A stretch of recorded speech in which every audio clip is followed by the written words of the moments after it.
the Madman! Welcome to another Fractured in Alterac Valley card review. Let's start off with the most recently revealed card. Our headliner today, Cera'thine Fleetrunner. Rogue Legendary, 5 mana 5/5 battle card. Replace your minions in hand and deck with the ones from other classes. They cost 2 less. We've seen something like this before. It was Renounced Darkness. It's a card I know very well because I tried to play Renounced Lock for quite some time. Cera'thine Fleetrunner is a little bit similar in that Rogue has a reasonable amount of card draw in it, and you could feasibly take advantage of this replacement thing by running something similar to Zoo with Reform back in the day, where you ran an aggressive Rogue, and then if that plan failed, you could play Cera'thine Fleetrunner and then replace just the minions, but still have the burn from your deck, as well as the card draw. It turns out that minions tend to be just overall good, whereas spells are more of a grab bag and you want more synergy. Good plan? Maybe a value rogue deck? A burgle deck? No, this surely will never work. I think increasingly, actually having synergy within your deck is really important. Now this rogue card, on the other hand, Forsaken Lieutenant, 2 mana 2/2. Stealth, after you play a Death Rattle minion, become a 2/2 copy of it with Rush. This could be actually the card that changes up Rogue. It's very, very difficult to remove the 2 mana 2/2 Stealth. So this will probably stick around for when you do play your Death Rattle minion. You can even save this for combo piece where you play this right after, or right before the Death Rattle minion you actually play, in the late game. Alongside Snowfall Graveyard, even though we haven't really seen which Death Rattle cards that you would actually want to play yet, this increases my belief that there will be some sort of huge payoff card that will be printed, perhaps in Rogue, which will be some sort of excellent Death Rattle. This is definitely a very good enabler of Death Rattle, though. And this is a decent Death Rattle minion. Unfortunately, it's not in Rogue. Undying Disciple, 6 mana 3/7 for Priest. With Taunt, Death Rattle, deal damage equal to this minion's attack to all enemy minions. A monster of an anti-aggro card. Main problem with this card is that sometimes you don't play against aggro. Indeed, against control or combo type decks, this is simply a 6 mana 3 attack minion. And there's a decent amount enough of those that you wouldn't want to be playing Undying Disciple. It's just not the time for this value-oriented Resurrect Priest to enter the spotlight. And Priest also gets Shadow Word Devourer. Shadow spell, 1 mana, choose a minion. It steals 1 health from all of their minions. It's an unusual card because it's a card that makes you want to play minions as well, while also being specifically geared towards a meta where your opponent will have a lot of low health minions. That's a really specific situation to be in, and I don't really see it. So, I don't really see Shadow Word Devour either. Next up, we got Ur'zul Giant. It's a Demon Hunter, 13 mana, 8/8. Wow. Costs 1 less for each friendly minion that died this game. So, very similar to Corridor Creeper, with 2 notable exceptions. 1, Ur'zul Giant does not count enemy minions, unlike Corridor Creeper, which did. 2, Ur'zul Giant doesn't have to be in your hand, unlike Corridor Creeper, which did. So, a big pro and a big con. Ur'zul Giant definitely pushes the token Demon Hunter quite a bit more because summoning a bunch of 1/1 rushes and having them die will fill your Ur'zul Giant. While this is a pretty big payoff, it's kind of very similar to Corridor Creeper. We're not in the same meta that Corridor Creeper was, where you would frequently play your patches, your pirate that got the patches, and then you would kill off your opponent's patches and their pirate, and then your Corridor Creeper already costs 3. Unlike that meta, we have a lot of not that much minion combat occurring, so it could be difficult to cast your 1/1s with rushes and have them die. That said, in the right meta, Ur'zul Giant, definitely a big reason why you would want to play a token Demon Hunter. Dreadprison Glaive, 1 mana 1/3 with Honorable Kill, deal damage equal to your hero's attack to the enemy hero. And that's pretty nice because Fell Demon Hunter in particular has a bunch of cards that raise your attack, and now you can not only clear off an enemy minion, but you can deal a decent amount of damage to the face at the same time. I could see this card in that deck. I could also see Fell Demon Hunter not really being a deck still. But if there were a deck, to put it in, it would seem like that Fell Demon Hunter would be the place. Warrior gets a Frozen Buckler. Another Frost spell for Warrior. Gain 10 armor. At the start of your next turn, lose 5 armor. The idea of the card's really cool, and I've seen something similar to this in Custom Hearthstone before.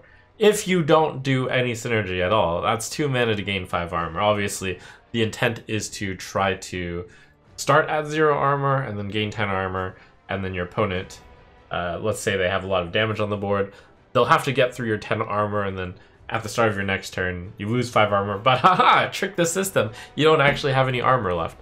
So at its best, it is 2 mana to gain 10. At its worst, it's 2 mana to gain 5. And 2 mana gain 5 is quite bad. I feel like the limitations of the card, like the card at its worst is just too bad, and the card at its best isn't that good. 2 mana to even just gain 10 armor isn't necessarily that good.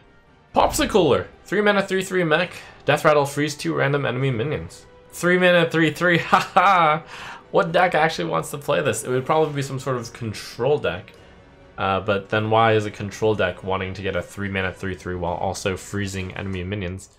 So maybe some sort of tempo mid-range deck? It's a perplexing card on putting a slow Death Rattle effect onto a slow card.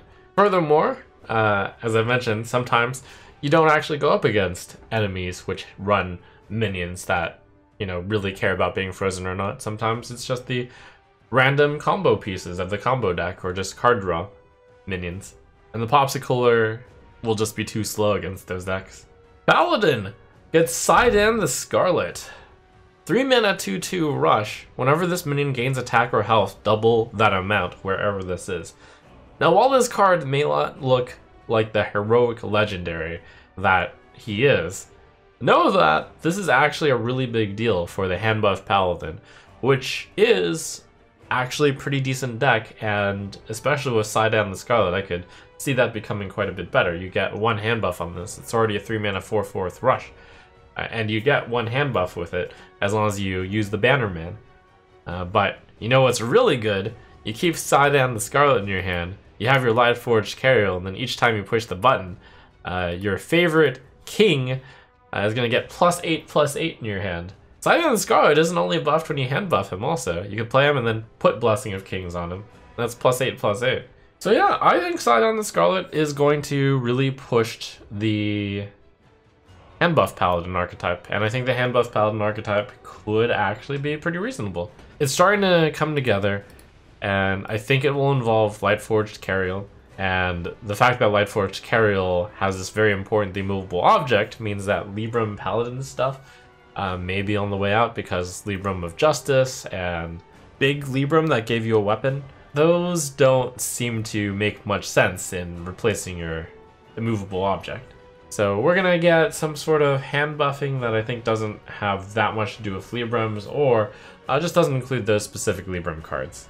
Warlock reveals a cool little guy as well. Sacrificial Summoner, 3 mana 3/3 battlecry, destroy a friendly minion, summon a minion from your deck. That costs 1 more. I think this is actually a big deal. This enables a Death Rattle type of Warlock. It's a really efficient way to kill your Death Rattle and get a nice bonus on top. And this makes me appreciate the previously revealed card of Tamsin's Phylactery quite a bit more. Because Zoo is actually on the upturn in terms of looking good. So we could see some Sacrificial Summoners killing Rubian Eggs, and then we could see Tamsin's Phylactery getting you a +4, well, a 4/4 Death Rattle on all of your Zoo cards. It's starting to make sense. And let's conclude with the big man, Bru'kan of the Elements. Bru'kan is here to save you from the previous reveals of Shaman and the Frost theme. Or perhaps, rather, Bru'kan is here to make that Frost theme good?